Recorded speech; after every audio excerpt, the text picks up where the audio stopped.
Go Smart Factory. This video is going to cover how to set up a planned downtime. So a planned downtime is a downtime that you plan and it has a duration.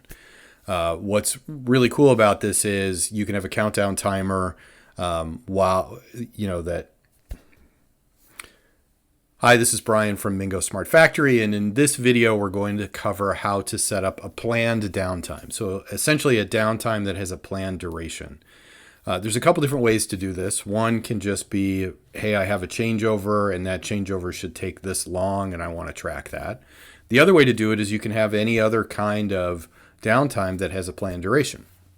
So let's talk about the planned duration downtimes first. And let's say we want to set up a break where the break lasts 15 minutes. So I'm in my downtime codes. I went to administration, downtime codes here, and I'm looking for one called break, which we don't have. So I'm going to add a downtime and we'll call it break, category B. Let's do BR.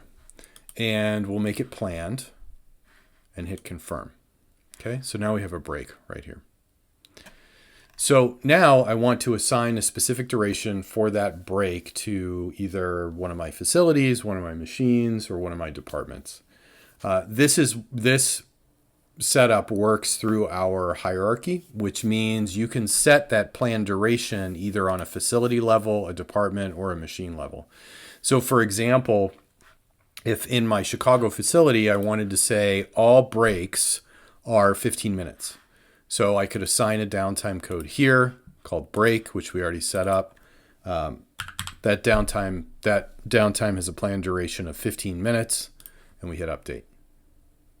Okay. In our example, so we can show something quick and easy, I'm going to do 2 minutes. All right, so that break is 2 minutes long. I could also override this in different departments. So for example, the machine we're going to look at is the grill.